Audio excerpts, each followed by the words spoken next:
एक 100वां राजकुमार। एक बुद्धिमान शिक्षक की आज्ञाकारिता। एक समय की बात है, एक राजा था जिसके 100 बेटे थे। सबसे छोटा 100वां राजकुमार गमानी था। वह बहुत ऊर्जावान, धैर्यवान और दयालु थे।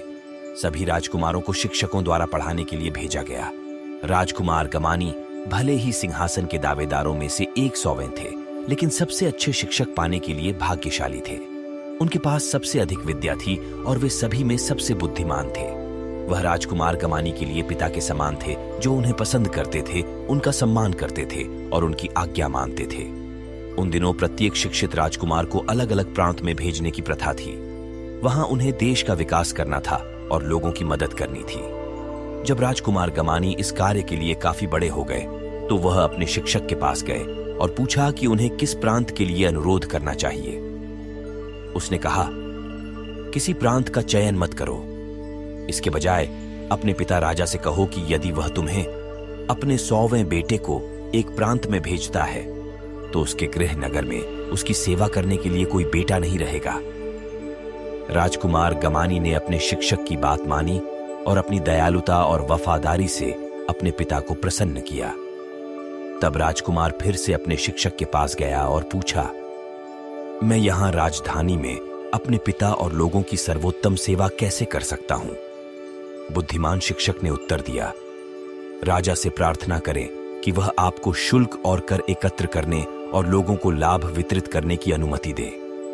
यदि वह सहमत हैं, तो ऊर्जा और दयालुता के साथ अपने कर्तव्यों को ईमानदारी और निष्पक्षता से पूरा करें। फिर राजकुमार ने अपने गुरु की बात मानी। अपने 100वें बेटे पर भरोसा करते हुए राजा को यह कार्य उसे सौंपते हुए खुशी हुई। जब वह शुल्क और कर एकत्र करने का कठिन कार्य करने के लिए बाहर जाता था, तो युवा राजकुमार हमेशा सौम्य, निष्पक्ष और वैध रहता था। जब वह भूखों को भोजन और जरूरतमंदों को अन्य आवश्यक चीजें वितरित करते थे, तो वे हमेशा उदार, दयालु और सहानुभूतिपूर्ण रहते थे। जल्द ही 100वें राजकुमार को सभी का सम्मान और स्नेह प्राप्त हुआ। आखिरकार राजा मृत्युशैया पर आ गया। उनके मंत्रियों ने उनसे पूछा कि अगला राजा कौन होना चाहिए। उन्होंने कहा कि उनके सभी 100 पुत्रों को उनका उत्तराधिकारी बनने का अधिकार है। इसे नागरिकों पर छोड़ देना चाहिए। उनकी मृत्यु के बाद सभी नागरिक 100वें राजकुमार को अपना अगला शासक बनाने के लिए सहमत हुए। उसकी भलाई के कारण उन्होंने उसे धर्मी राजा गमानी का ताज पहनाया। जब 99 बड़े भाइयों ने सुना कि क्या हुआ था, तो उन्होंने सोचा कि उनका अपमान किया गया है। ईर्ष्या और क्रोध से भरकर वे युद्ध की तैयारी करने लगे। उन्होंने राजा गमानी को एक संदेश भेजा, जिसमें कहा गया था, हम सभी आपके बुजुर्ग हैं। अगर हम पर 100वें राजकुमार का शासन होगा, तो पड़ोसी देश हम पर हंसेंगे। या तो आप राज्य छोड़ दें, या हम युद्ध करके इसे ले लेंगे। यह संदेश प्राप्त करने के बाद राजा गमानी इसे अपने साथ अपने बुद्धिमान बूढ़े शिक्षक के पास ले गए और उनसे सलाह मांगी। ऐसा ही हुआ कि यह सम्माननीय सौम्य शिक्षक पुनर्जन्म लेने वाला प्रबुद्ध व्यक्ति था। उन्होंने कहा, उन्हें बताएं कि आप अपने भाइयों के खिलाफ युद्ध छेड़ने से इनकार करते हैं। उन्हें बताएं कि आप उन निर्दोष लोगों को मारने में उनकी मदद नहीं करेंगे, जिन्हें आप जानते हैं और प्यार करते हैं। उन्हें बताएं कि इसके बजाय आप राजा की संपत्ति को सभी 100 लोगों के बीच बांट रहे हैं। हाकिमों, तो हर एक को उसका भाग भेजो। राजा ने फिर अपने गुरु की बात मानी। इस बीच 99 पुराने राजकुमार शाही राजधानी को घेरने के लिए अपनी 99 छोटी सेनाएं लेकर आए थे। जब उन्हें राजा का संदेश और शाही खजाने का छोटा हिस्सा मिला, तो उन्होंने एक बैठक की। उन्होंने निर्णय लिया कि प्रत्येक भाग इतना छोटा था कि यह लगभग अर्थहीन था, इसलिए वे उन्हें स्वीकार नहीं करेंगे। लेकिन फिर उन्हें एहसास हुआ कि इसी तरह अगर वे राजा गमानी के साथ और फिर एक दूसरे के साथ लड़े, तो राज्य खुद ही छोटे छोटे बेकार हिस्सों में बंट जाएगा। एक समय के महान साम्राज्य का प्रत्येक छोटा टुकड़ा किसी भी अमित्र देश के सामने कमजोर होगा।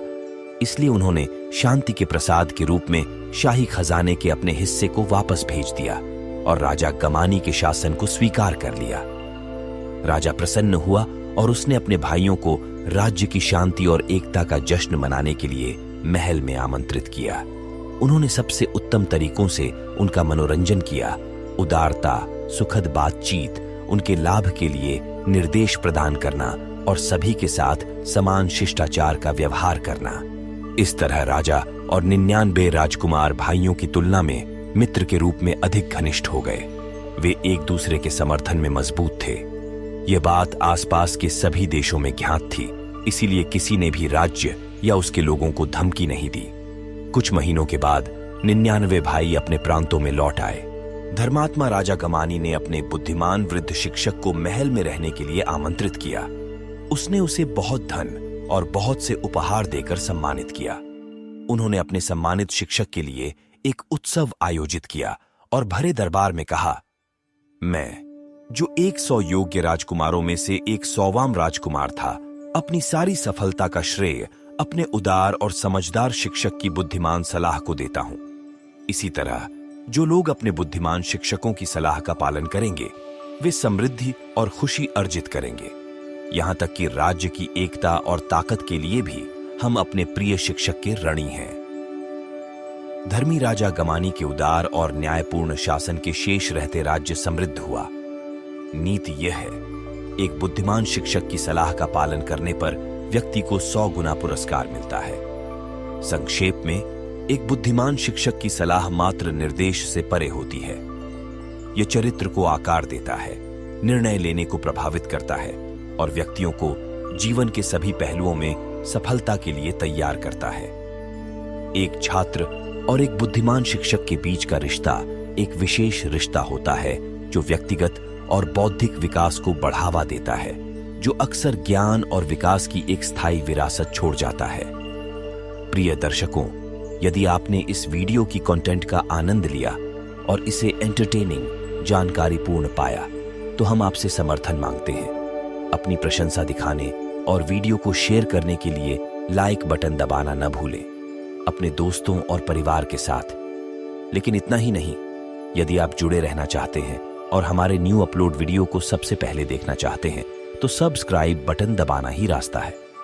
सब्सक्राइब से आपके लिए और अधिक मनोरंजक कंटेंट बनाने के लिए प्रेरित करें। आपकी रिएक्शन और मैसेजेस हमारे लिए बहुत मायने रखती है। हमारे कम्युनिटी का हिस्सा बनने के लिए धन्यवाद, और हम आपके साथ वीडियो और शेयर करने के लिए इंतजार नहीं कर सकते। धन्यवाद दर्शकों।